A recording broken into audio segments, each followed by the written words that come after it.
Showtime! This is my brother, Tate International. Retired Navy, military. Don't often get a chance to get military guys behind a chair and on an interview. I would definitely like to do more, but this is one of the main groups that you run into traveling around the world. They have experience. They've usually done it from a young age, and they've been open to traveling, I guess, through their choice of being in the military. So check him out.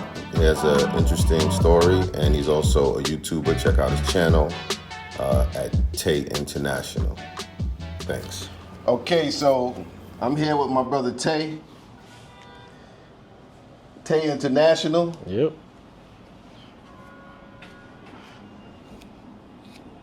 The star of When the Rizzes Get Rizzed. When the Rizzes Get Rizzed. Oh, man. I'll just fuck with you. So where you from, Tay? From Maryland, right outside of Washington, D.C. Maryland. Yep. Old DMV. It's for all my military guys out there. It's a military guy. Yeah. Correct? Yep. Retired Navy, 20 years. Good time too, man. I would say any young guys out there that, you know, not sure about what they want to do with their life, you might want to look at the military as an option. Most military guys say that. Yeah, I mean, They be promoting that joint like a mug. I mean, but here's the thing about it, though. The reason why is because you see a lot of young dudes out there going through all this drama in their life later 20s, 30s, and they would have had at least a skill if they did military for even 4 years. They would already picked up a skill, had some benefits, you know what I mean? Mm-hmm. College, paid for. What skill you got from the military? So I did communications, but then also did some other security-related stuff, more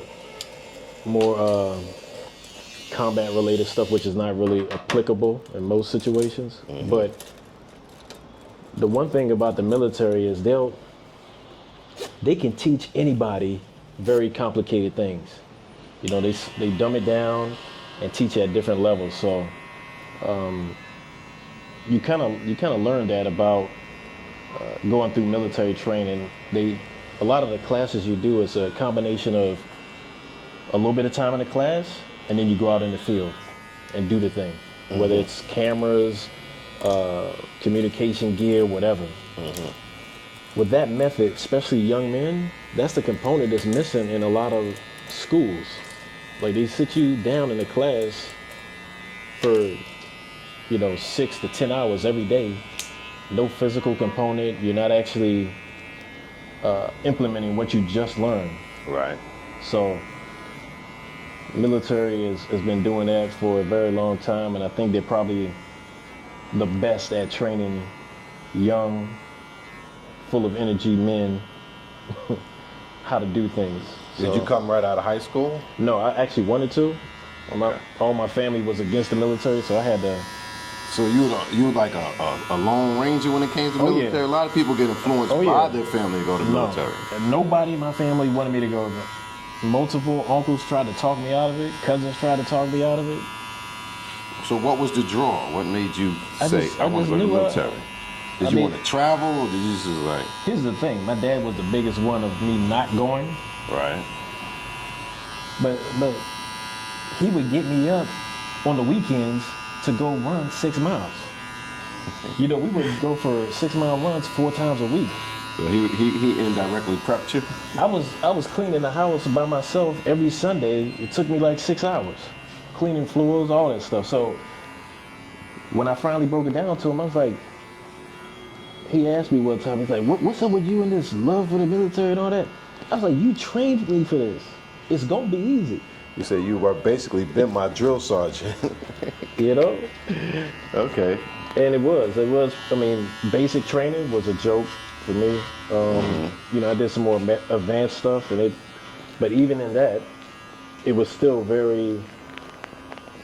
a lot of it was much easier because of, because of your dad just... Yes.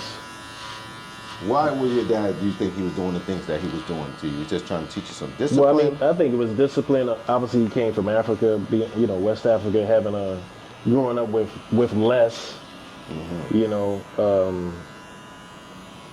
and then just, coming over to the U.S. And I think he looked at it as a lot of people in the U.S. weren't even applying themselves. So, he came over, him and my uncles, when they came over, they were cab drivers, dishwashers in the 60s. And then one of my uncles is still a doctor. My dad was, a civil engineer, master's degree. Other uncles got degrees from France and then came over to the U.S. That's like a big thing. Like, I don't know what foreigners coming here, like, Americans don't be working hard. Well, they got all the opportunity in the world. You don't be applying that shit. Well, just like even us, right? Even though we come from a place with, quote unquote, plenty of opportunities, it's hard to see them when you're there. But then when you come to a place like here in Lima or Colombia or Brazil, you see the opportunities for real estate or businesses or whatever. Now if you can participate in them, a lot of other countries make it hard for us to participate in those opportunities. But yeah, I guess you don't see when you come from a certain place, right, and you say they could do this, right, if they only wanted to, right. And you be like, and they not doing it, right. You know what I mean? They be like, I couldn't even do this if I wanted to, where I come from. It's just like having a different perspective. It ain't even about being higher up or whatever. Right. It's just about being able to see things from a different angle. Right. And I think that happens with all of us too. If you stay in one place too long, you get complacent. Yeah, because we see all the possibilities of living out of the country now. Right. All the great possibilities. Yes. And we saying, why would y'all want to stay there? Right.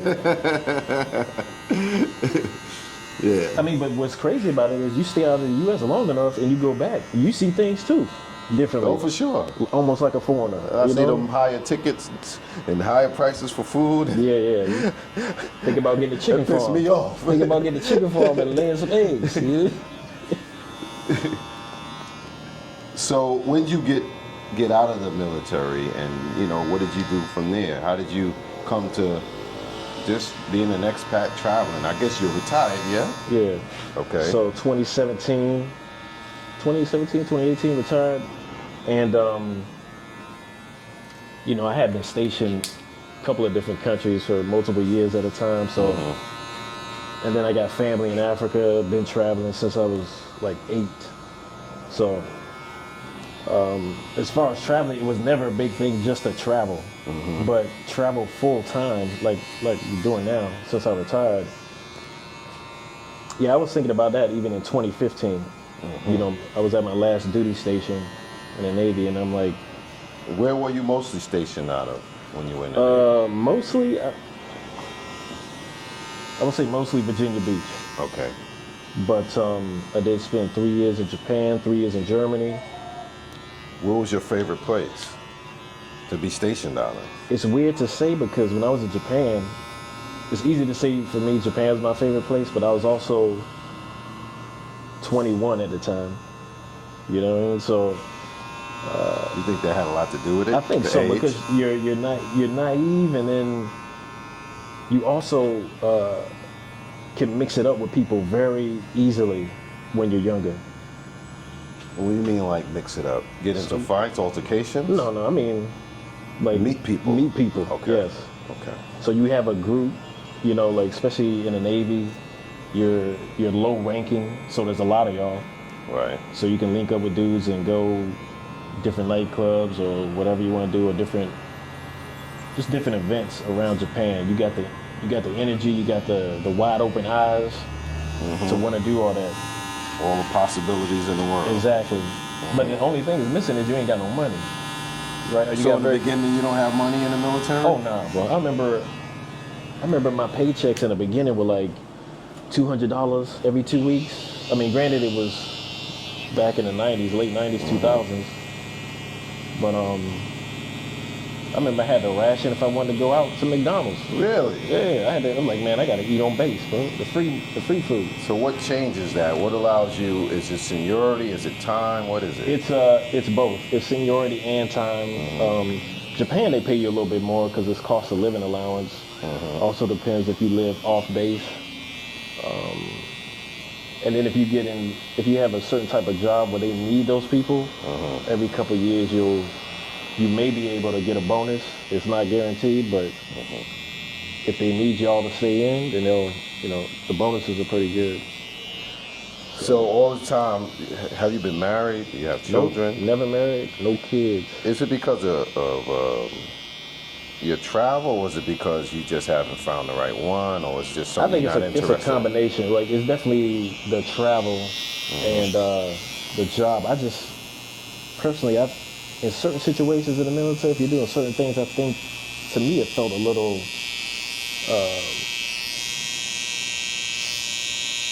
selfish to try to have a family and do a job where you might be out there, you gone a lot of the time, it's dangerous, you know what I mean? And you out here trying to have a normal American life at the same time. Right, but a lot of people do it. I guess they don't have a choice. Kind of like you know, you fall in love.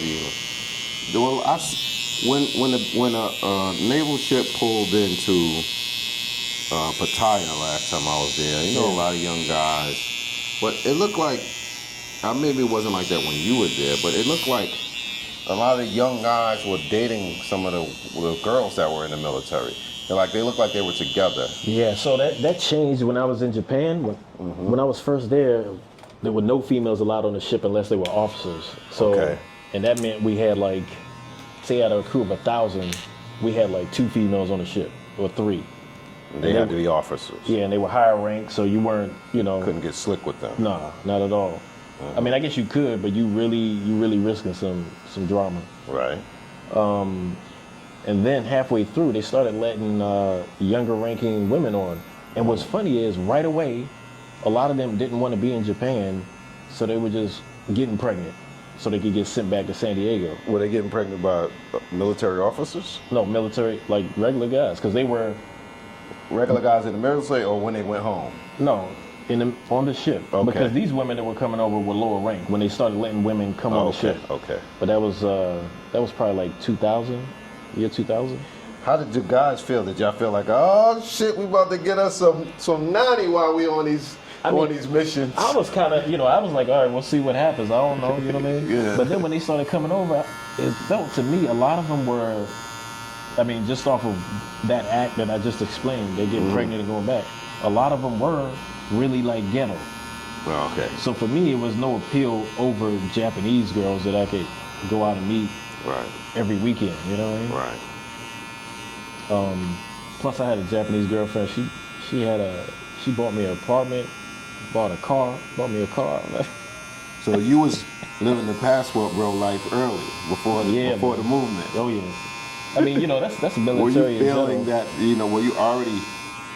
I got video of that too. I still feeling that the other women was just treating you better than American women back. And how old were you? I was, at the time, I think I was between 20 and 21. Okay. Yeah. So you was already good on the sisters early? Yeah. You traitor. Hey, so the thing is... I'm just messing with you, man. You think about it, though, if you in Japan, a whole different country, right, and you still finding a way to pick what you're used to back home... Right. You might get your head checked? Yeah, you might have a problem, bro. Because there's millions of them, and maybe 5. Yeah, but that could be your preference. Well, you gotta Lulu. There's millions of Peruvian men here, but she said, "I like the black man." Yes or no? Yes. Okay. But also too, what do you think Peruvian men? How do they treat black women? That has a lot to do with it. Yeah? Yes, her sister's married to one. Her friend is married to one. They want that chocolate. I would say you need to adjust. You need to adjust the Peruvian man. Don't worry, I'll be back. I'll be back, baby. I'll make some time to come back every now and then, you know what I'm saying? I'll just play it. Yeah. She want what she want, man. Yeah, I feel you. You know, But then how again, it is. I do be seeing in this part of town, you do be seeing black dudes, brothers Yeah, a out little here. something. You know what I But mean? now that I'm here, it's gonna be a whole lot more. Yeah. They say Zoe's over there doing numbers, D. I'm over there. Yeah, I already got a couple guys coming because of my videos. Shit. Yeah, I mean that's part of the YouTube travel game in general too. The real algorithm. Yeah. Which is, you know, we talked about it before. It's that's part of why we're doing what we do anyway, to show Yeah, we're just sharing information. the possibilities of the world today. Yeah. Especially for a lot of the young black men with all the issues that we have, you know, as far as jumping over all the hurdles of trying to stay out of jail, trying to stay out of debt, trying to, you know what I mean? Mm-hmm. All those common things that I think a lot of it stems from not knowing the options. You're 19 years old and you ready to go. You ready to do something. But could be good or could be bad. Right. You know what I mean? You just ready to do something. Yeah. And all you know about is college or the streets. Or go to the military. Right. You know what I mean? But even if you don't have no experience with that too, that could be hit or miss. So the thing about the military side of it, it is a very broad width of experiences that could be had. Right. And you kind of need it would be best to have a mentor going into something like that. For sure. Which I didn't have, but there's plenty of us out here today with social media and the internet. What branch do you want this whole thing kept or just a goatee? Yeah, the whole thing kept. Okay. Well, I mean, at least from here, like last time dude cut that down all the way, and then I just kept the... I'm gonna just shape it, because you don't have a lot of hair. Gotcha. Go ahead. What were you saying about military? What branch would you suggest and why? You know, depending on the individual, maybe a personality, maybe a build, maybe a intelligence. If you did pretty good in school and you just don't want to do a lot of school, I would say Air Force, because they're more their boot camp and everything is more scholastic, more class driven, and you know, if you're not into the rah-rah of typical military stuff, the hoorah, and all that.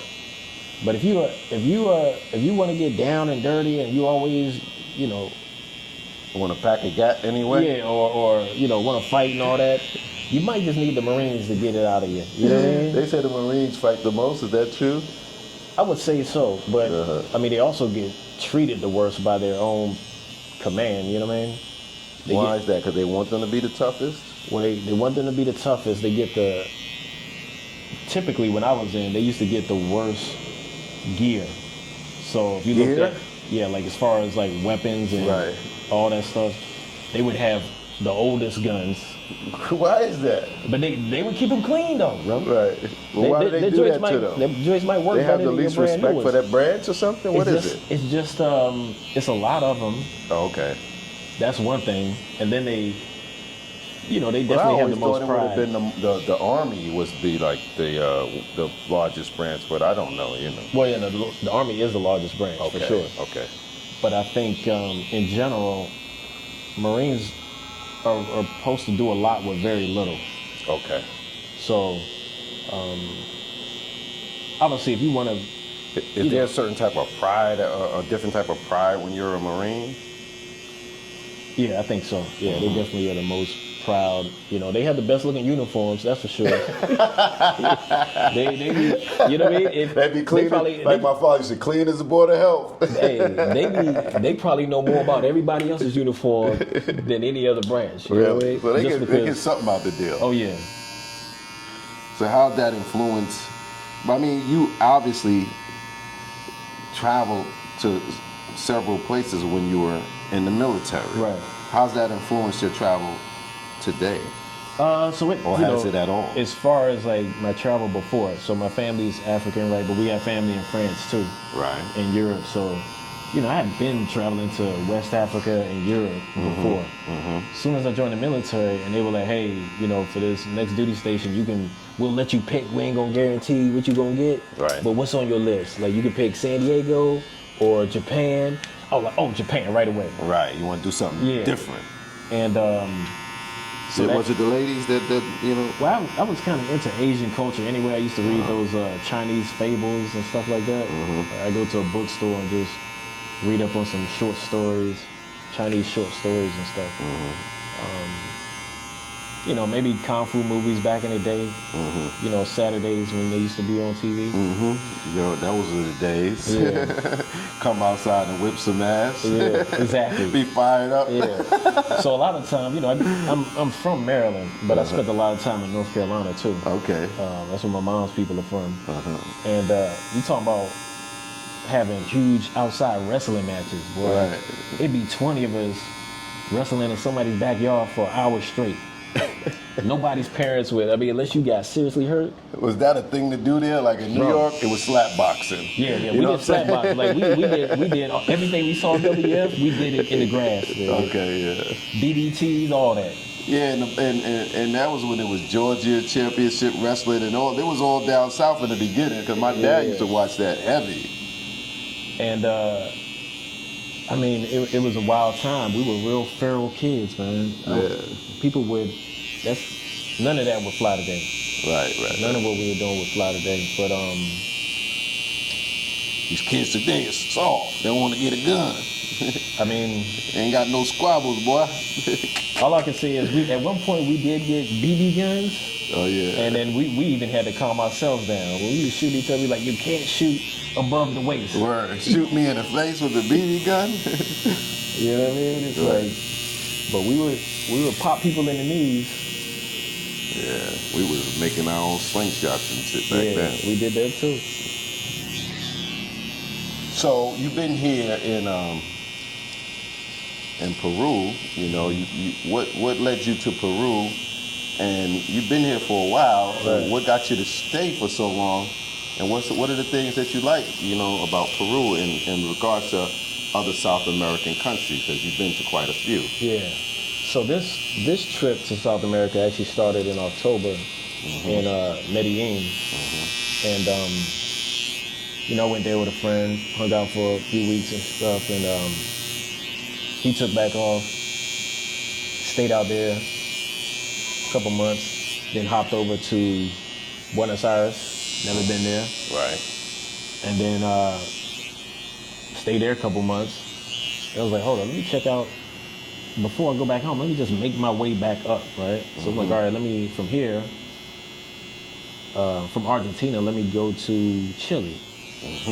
Went up to Chile, Santiago. It was cool. Santiago. Yeah. But right. I didn't, I don't know, it felt like America. Not that bad. I mean, it wasn't bad. It just felt like I was in Texas or something. You know what I mean? So I was like, all right, it's cool, but I'm not getting no benefit out of this place. Yeah, you felt the culture. Right. People were nice, all that. And I was like, all right, well, what's up with... I already said, like, all right, I was deciding between Santiago and Lima anyway. I've seen some of your videos on Lima.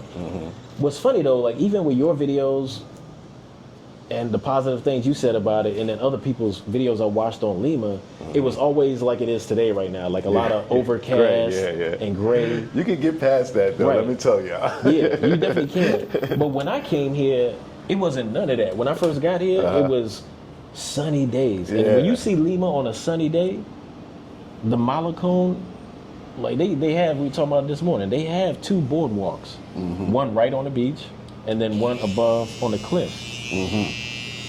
Even though it was a little overcast today, and when I say overcast, people tend to think like it's about to rain. Yeah. It don't never rain here.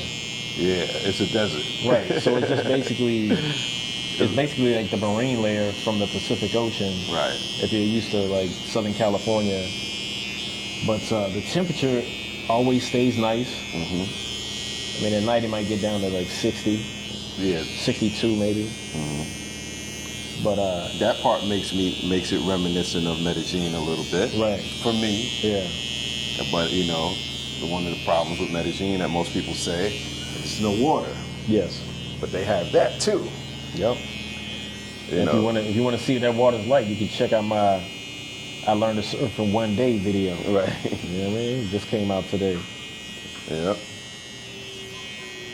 So But yeah, between the water and the city, like we're here in the city where we are right now, plenty of stuff going on.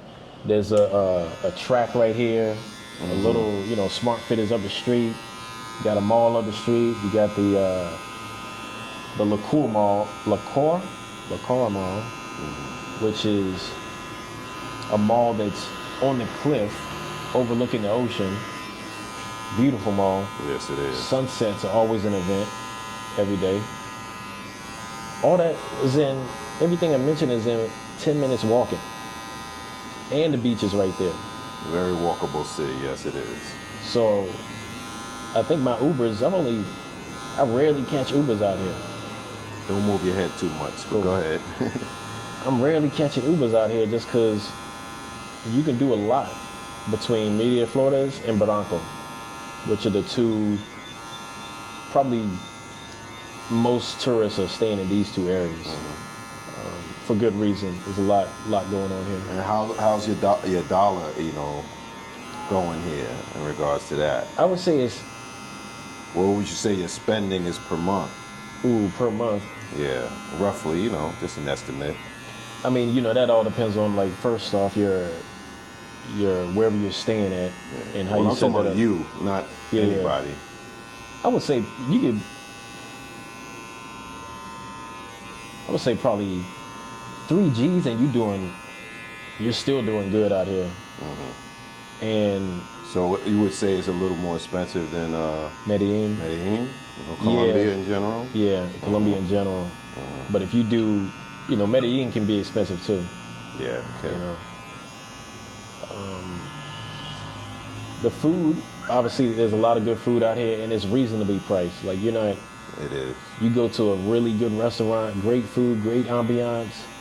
I mean, they have Michelin star restaurants out here. And one of the #1 restaurants in the world is here. Right. So I think even at those places, you might spend, for you and one other person, you might end up spending $80 if you're really doing it up.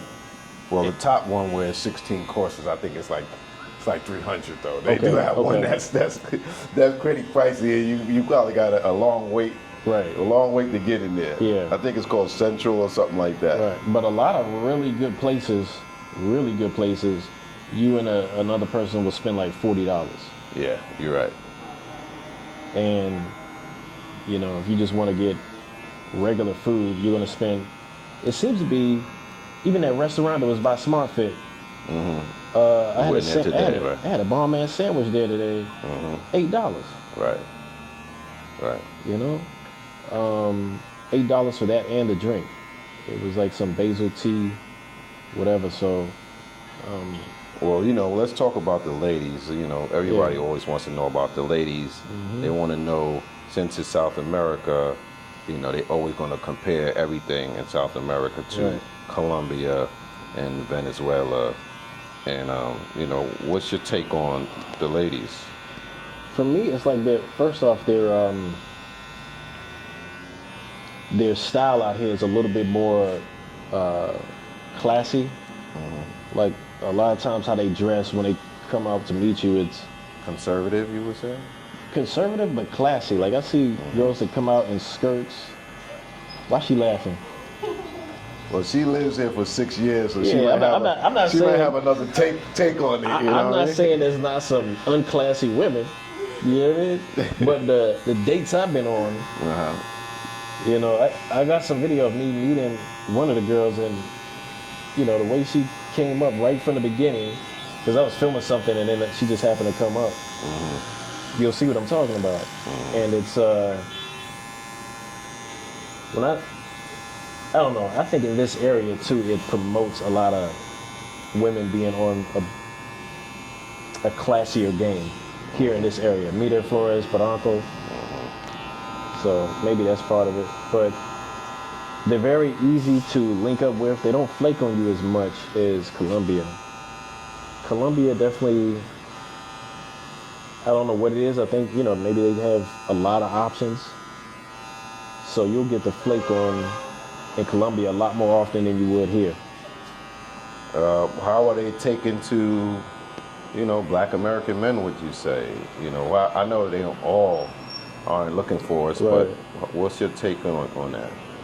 I think it's pretty, I would say, fair to actually we're more appealing because, I mean, you saw when we was out on our walk, we got catcalled on our walk. And I was telling him, actually a few hours before that happened, I was explaining to him how on my runs, some women catcalled at me before, and that's like the first time I've been catcalled in a minute. Right.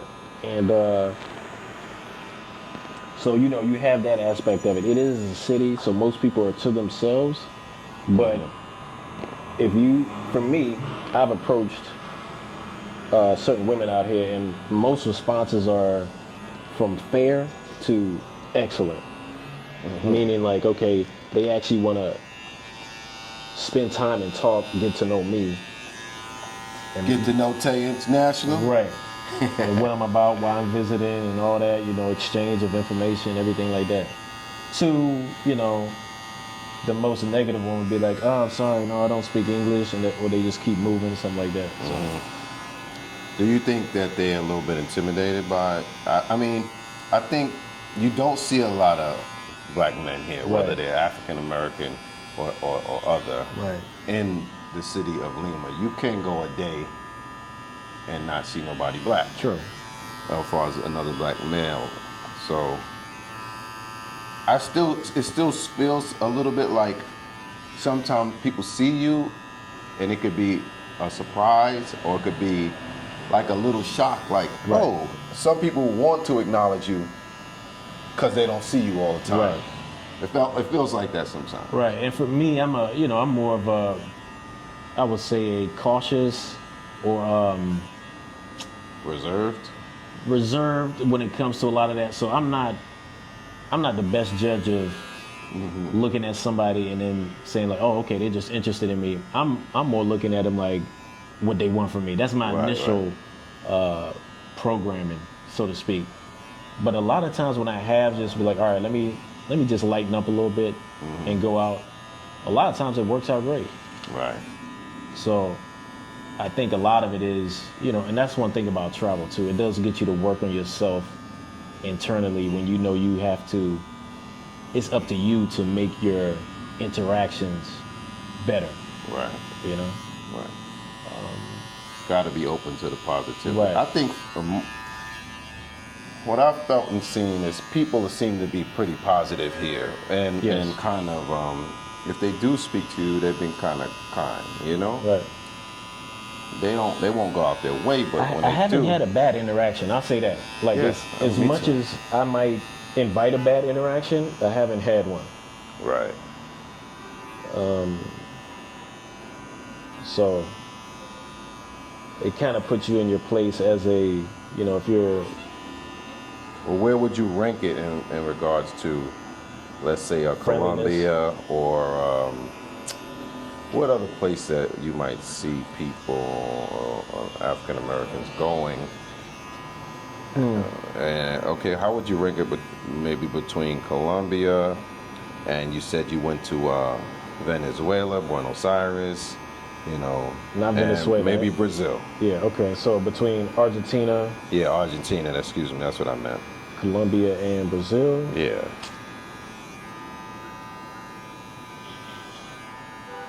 I guess if you were in Rio, let's say Rio, right? Because Rio is weird because they treat us like family there. They can. I would say it's right under Rio. Colombia, if we're talking about Medellin, it's close, but I say here might be better than Medellin as far as that, as far as like just people interacting with you. Overall, it's another thing. Would you give up the amount of beautiful women that Medellin is known for maybe a better lifestyle or more solid relationship here in Lima? Yeah, I think for me, from what I'm seeing here in Lima, I think it's overall a better lifestyle than what you have in Medellin. For some reason in Medellin, I'm always looking out. Even when I'm having fun and I'm in a part of town where I know pretty well. It's a safety issue. Right, you're always a little bit like, okay, what's going on here? And I would say because people who are in the best neighborhoods in Medellin still get robbed. Yeah, still have problems. A lot. So here, maybe not so much. So that's also another way I judge a place too, by how many people I see with in a certain area with big cameras. Right. So you'll see tourists here, white American women or European women, which is nothing against them, but it's just, you know, they're probably the easiest target, right? Yeah. You'll see them with, you know, cameras and lenses, or Asian women. You'll see them with cameras and lenses out. And, you know, during the day, nobody's, you know, you don't see a lot of them at night with it, like you would in Thailand. You'll see them any time of day. Right. But so there's a degree of safety there.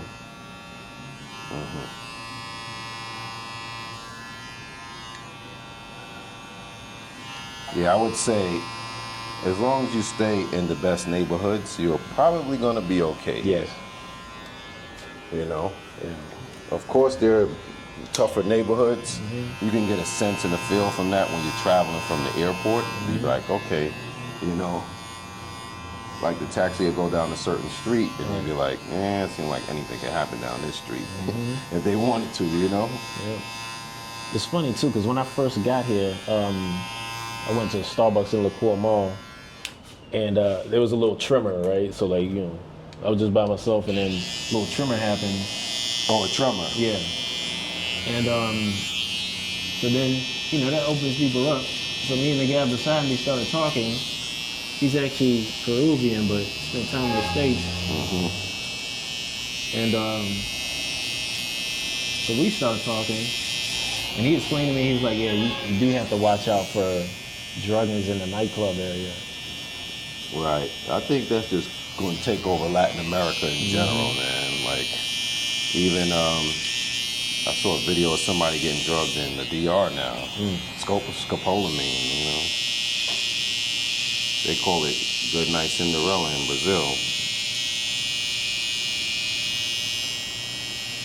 I guess that's just a Latin American thing, but you know, somebody told me that it's not uncommon. They've been doing that for a long time, you know, but now they're doing it to foreigners. It's funny. I did a video with a guy who was, you know, dropping knowledge on Medellin, Colombian guy. Yeah, hold on a second.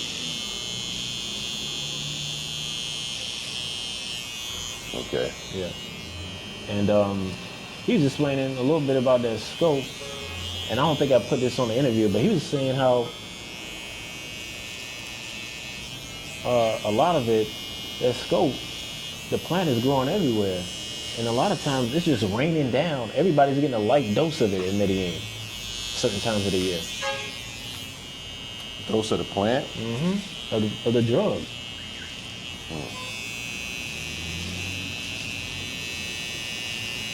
But do they take the plant and do something with it to turn it into, you know, because I know they do it also liquid form, where they put it in like an eye drop bottle. That definitely is way more. You want it down here or on the jaw? Which I think is cleaner up higher, right?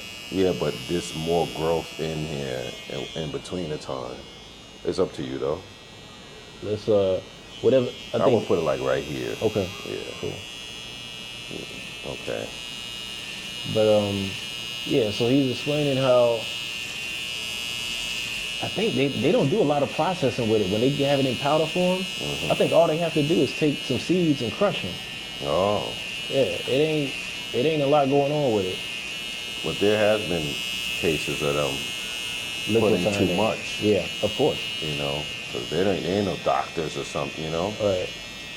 Yeah, I'm sure the plant could be used. I'm sorry. I'm sure the plant could be used for certain things. Yeah. That medicinal purposes, you know? But now it's funny, but the way he described it, he's like the plant is actually the way it does it naturally. It's trying to manipulate mammals, you know. Somebody said it was like a horse tranquilizer. They used it. Whenever people say horse, it's like, okay, you're talking about a mega dose. It's like they sit there with the horse dewormer, ivermectin. It's like, all right, you give a horse double the amount you would a human. Okay. But we still, we still can have benefits from certain drugs too. Right. Horses also seek benefits from. I just thought, maybe the strength is strength enough to knock a horse out, but I don't know. Yeah, I'm sure if you give it a handful of it. But I think for us, all we need is very, very little. Yeah, Or we don't need none of it. I'm just saying. Yeah. Do you know anybody personally that got drugged? I met one guy he did a video on it himself, but we did some videos in Thailand last year, and he was talking about it. But when I was with him last year, I mean, we didn't have much discussions about it.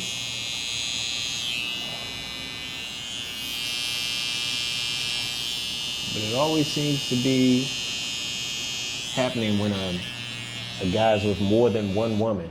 Normally it's one guy and 2 or 3 women. Yeah, you can't watch them. No.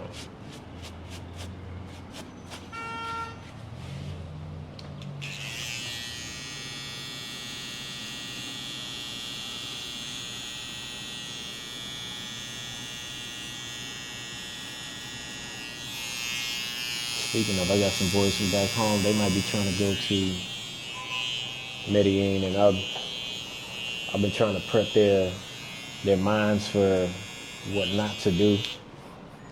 Jewelry. Are they the type to listen or not? I mean, what you think? It looks different. Looks different in a good You way. should have got that date today. Well, the date's tomorrow, so I mean it'd be even better. Yeah, but you know how the crispy. Like you would go out tonight like that. You gotta do something with it. I might find one today. Yeah. Get some new shoes, That's new usually clothes. how it works. Let me use this. I know this joint is sharp, bro. I see you already bleeding and shit. Your neck is sensitive to this. Nigga, that joint's sharp. I use this on myself every day too. When I cut my beard, I use the same one. So I was like, but yeah, your neck is softer than mine. Yeah. Do you use a razor on yourself? Nah, normally Yeah. since I've been growing a beard now. Yeah. Before, like Oh yeah. I seen you when your pictures. I was looking at your site. I was like, now that's the Tay I know. Hey man, I had to grow this thing out. People thinking I'm too young. Yeah. You definitely look younger with the with no beard. That's why they recognize you. Yeah. When you was coming running, I was like, you look familiar. You know what I'm saying? It took me a second. You know what I mean? Yeah. Because I ain't never seen you with a beard. Yeah, true. Yeah. All right, so Tay International. Yep. Check out his channel Yes. on YouTube. Got some good videos on there. Got a good look. Nice camera. Yes. Gonna start dropping the heat on y'all because I've been holding a lot of stuff back. So you're gonna start seeing stuff from even a year back. Mm-hmm. You might see it stuff coming. Do what you got to do. Yeah, man. Appreciate it. All right. Are you not entertained? Are you not entertained?